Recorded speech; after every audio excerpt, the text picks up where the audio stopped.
The year is 2025. Australia is uneasy. Once the vastness of the Pacific Ocean felt like a protective moat, a natural barrier that kept the world's troubles at bay. But now, that sense of security has faded, replaced by a growing anxiety that ripples across the continent. The comfort of distance is gone. The oceans now feel like front lines. Warships and submarines cut through the waves, their presence a constant reminder that Australia's isolation is no longer a shield, but a stage for global power plays. Headlines warn of strategic competition and military posturing. Newsrooms buzz with updates on defense spending, alliances, and the latest maneuvers in the Pacific. The public is bombarded with stories of rising tensions, and the uncertainty seeps into daily life. A great power rivalry is unfolding in our backyard, and Australia is at its center. The Pacific, once a symbol of distance and peace, is now a chessboard for the world's most powerful militaries.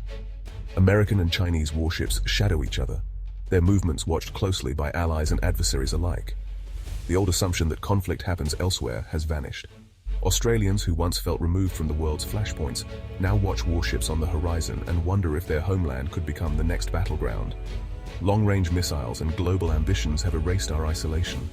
Technology has shrunk the world, and the reach of modern weaponry means that no corner of the continent is truly safe from the consequences of distant decisions. Chinese spy ships linger off Western Australia, and fighter jets harass our planes. Each encounter in the skies and seas is a reminder that the balance of power is shifting and that Australia is being watched, tested, and challenged. This is no longer theory, it's a daily reality, forcing a national reckoning. Military personnel work around the clock, monitoring radar screens and preparing for scenarios that once seemed unthinkable. The nation's leaders are forced to make difficult choices, balancing security with diplomacy. Defense spending is soaring, and young Australians join the military with war in mind. Recruitment centers see a surge of volunteers, many driven by a sense of duty, others by uncertainty about the future. Training grounds echo with the sounds of drills and determination. The lucky country is waking up. Luck has run out. The easy confidence of the past is replaced by a sober awareness that Australia must now earn its security, not simply expect it. Now, we must rely on strength, strategy, and a clear-eyed view of a dangerous world. Defense officials gather in war rooms, poring over maps and intelligence, crafting responses to threats that are both immediate and long-term. Conversations about security are happening everywhere, from dinner tables to parliament. Families debate the future over meals, while lawmakers argue over budgets and alliances, all searching for a path that will keep Australia safe in an unpredictable era. The cost of peace is rising, and the nation must adapt. Every dollar spent, every policy debated, is weighed against the risks of inaction. The military readies itself, and the public braces for what may come. Australia faces a future where security can no longer be taken for granted. The flag still flies, but beneath it, a nation steels itself for the challenges ahead, determined to protect its way of life, whatever the cost. China is the main source of Australia's anxiety. Beijing's ambitions are clear: dominate the Indo-Pacific using economic leverage and military intimidation. Billions flow into Pacific infrastructure, but with strings attached, debt and influence. The Solomon Islands security pact with China brought Chinese police and the specter of military presence close to Australia. Chinese warships and spy vessels now routinely operate near our shores, testing our responses and normalizing their presence. Dangerous encounters in the air and at sea are now routine, pushing the region closer to crisis. Australia is abandoning complacency and rearming at a scale unseen since World War II. The military is shifting focus to long-range strike and littoral operations, acquiring advanced missiles and transforming the army for Pacific defense. The Navy is doubling its major warships and preparing for nuclear-powered submarines under AUKUS. The Air Force is investing in F-35S, P-8S, and sovereign missile manufacturing. The message: Australia will deter aggression with credible force. This is a national effort to build a military fit for a dangerous era. Deterrence, not conflict, is the goal. The AUKUS pact with the US and UK is Australia's boldest strategic move in generations. Nuclear-powered submarines will give Australia unmatched reach and stealth, deterring adversaries far from our shores. The plan involves US and UK submarine rotations, purchase of Virginia-class boats, and building new SSN AUKUS subs in Adelaide. The cost is enormous, but the government sees it as essential for sovereignty and stability. Critics warn of regional arms races and domestic trade-offs, but Canberra believes inaction is riskier. AUKUS is a commitment to alliance and deterrence in a contested region, The stakes could not be higher. In Canberra, a sense of urgency prevails, echoing through the corridors of power as the sun rises over the nation's capital. The mood is tense, and the stakes have rarely felt higher. Defense officials are sounding the alarm.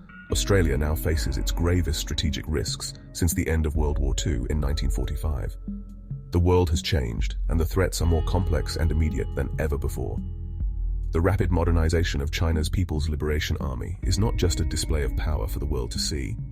It represents a tangible and growing threat to regional stability. Advanced ships, aircraft, and missiles are being deployed at an unprecedented pace, shifting the balance of power in the Indo-Pacific. In this new era, deterrence has become the only viable strategy. Australia must demonstrate both the capability and the resolve to defend its interests. The message must be unmistakable. Any aggression will be met with a credible response. Gone are the days when Australia could rely solely on the protection of powerful allies. Self-reliance is now essential.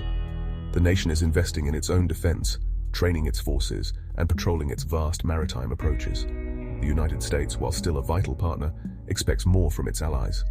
Australia must step up to secure its own region, taking on greater responsibility for its own security and for the stability of the Indo-Pacific.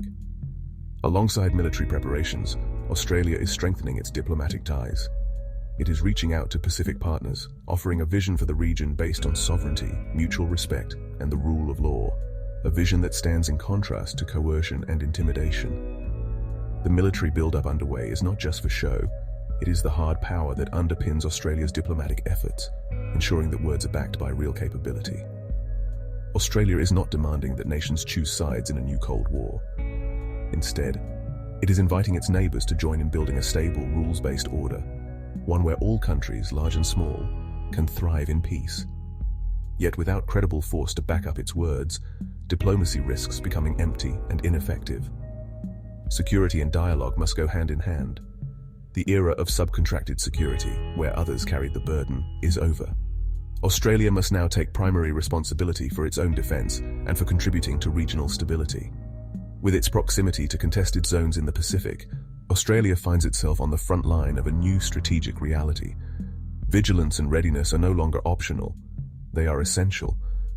The choices made in Canberra today will shape not only Australia's future, but the future of the entire region. The path forward is uncertain, but the resolve to protect peace and stability has never been stronger. From Beijing's view, Australia's military build-up is provocative, not defensive. China sees itself reclaiming its rightful place in Asia, challenging a US-led order it views as unfair. Chinese officials insist they seek economic growth, not conflict, but warn that AUKUS brings nuclear confrontation to their doorstep.